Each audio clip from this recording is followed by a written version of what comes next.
दोस्तों, किसी ने सही बात कही है कि दूसरों की समस्याओं का आनंद लेना बंद कीजिए, वरना ईश्वर आपको वही गिफ्ट कर देंगे, क्योंकि भगवान वही तो गिफ्ट करते हैं जिसमें हमें आनंद आता है। आदतों को लेकर के आपने बहुत सारी कहानी सुनी होंगी, जैसे आदत से मजबूर होना पुरानी आदत है, जाते आते जाएगी। बहुत सारी कहावतें हैं, जैसी आदत है वैसा जीवन, लेकिन आदत ऐसे नहीं बनी है। दरअसल हम जिंदगी के नाम पर आदतों को ही जीते हैं। बहुत सारी आदतों को एक जगह इकट्ठी कर ले तो जो बनती है वह है हमारी जिंदगी। दोस्तों, बहुत समय पहले की बात है।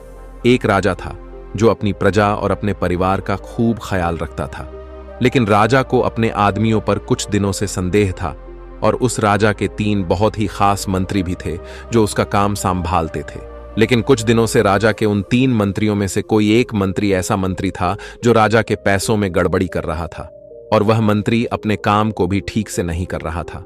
अब राजा काफी दुविधा में था। राजा को यह समझ नहीं आ रहा था कि उन तीनों मंत्रियों में से कौन सा मंत्री बेईमान है और कौन सा मंत्री ईमानदार है। यह पता लगाने के लिए एक दिन राजा ने उन तीनों मंत्रियों को अपने पास बुलाया और कहा, देखो मंत्री जी, हमारा जन्मदिन आ रहा है, इसलिए आप तीनों को एक घने जंगल में जाना होगा और आप तीनों को एक एक बैग दे दिया जाएगा। उन तीनों को एक एक बैग दे दिया और उनसे कहा कि तुम तीनों को अलग अलग घने जंगल में छोड़ दिया जाएगा। उस जंगल में तुम लोगों को फल के पेड़ को ढूंढना है और अच्छे अच्छे और ताजा फल से इस ठेले को पूरा भर कर लाना है, और तुम तीनों के पास सिर्फ आज शाम तक का ही समय है। राजा के कहे अनुसार वो तीनों मंत्री को जंगल में छोड़ आए।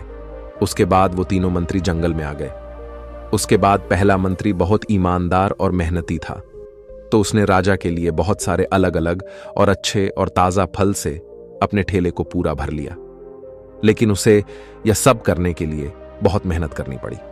उसने अपना काम पूरा कर लिया था, वह बहुत थक चुका था और उसने अपना काम ईमानदारी से भी किया था। अब दूसरा मंत्री जो था वह बहुत ही चालाक था।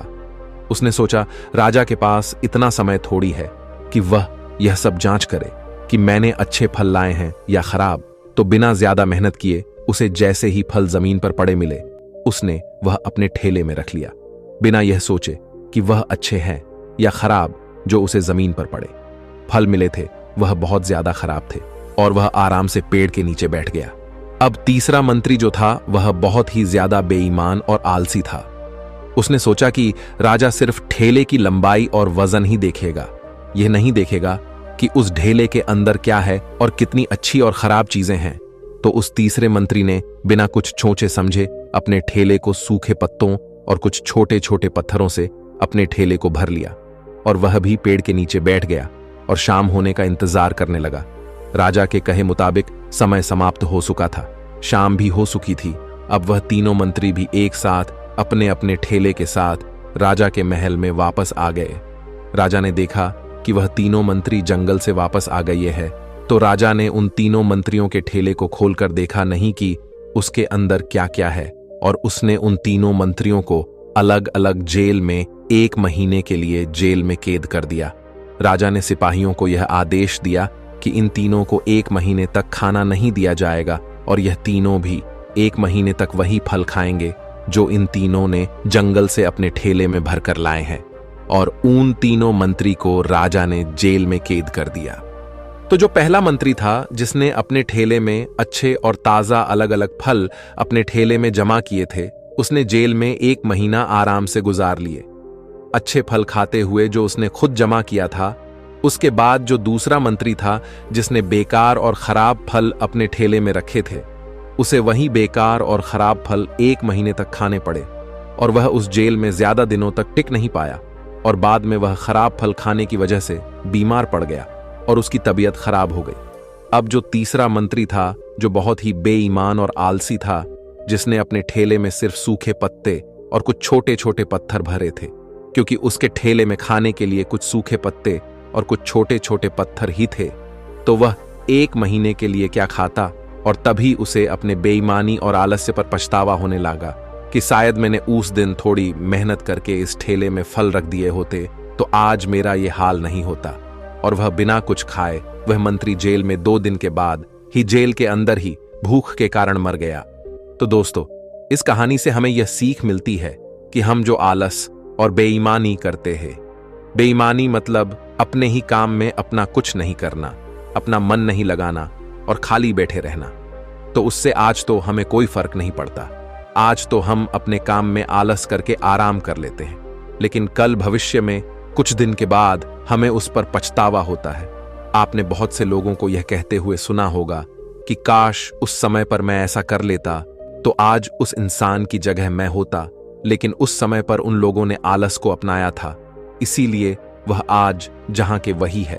और जिसने मेहनत को अपनाया था वह इंसान अपनी मंजिल में आगे बढ़ गया। तो अपने काम के साथ बेईमानी और आलस्य बिल्कुल भी मत करो, उसके बाद तो हमें पछतावे के अलावा और कुछ भी नहीं मिलता। यह जो समय है ना, इसकी कीमत कोई नहीं लगा सकता है। हम लाखों रुपए देकर भी अपनी जिंदगी का 1 मिनट भी वापस नहीं ला सकते। इसीलिए इस समय का सही उपयोग करो। समय की एक अच्छी बात है और एक बुरी बात है। अच्छी बात यह है कि हम उसे किन चीजों में गुजारते हो, यह हमारे हाथ में होता है, और बुरी बात यह है कि समय गुजर जाता है और सभी के पास दिन में 24 घंटे होते हैं, गरीब के पास भी और अमीर के पास भी। बस यह हमारे हाथ में है कि हम उस समय से क्या नया कर सकते हो। तो अपने एक एक पल का हिसाब रखो कि हम उन्हें किन चीजों में गुजार रहे हैं। तो अगर आप इस कहानी को और भी लोगों तक पहुंचाना चाहते हो तो इस वीडियो को लाइक करो ताकि वीडियो को और भी लोगों तक पहुंचाए। दोस्तों, आपने आज के इस वीडियो से क्या सीखा वह मुझे आप कमेंट में बता सकते हैं।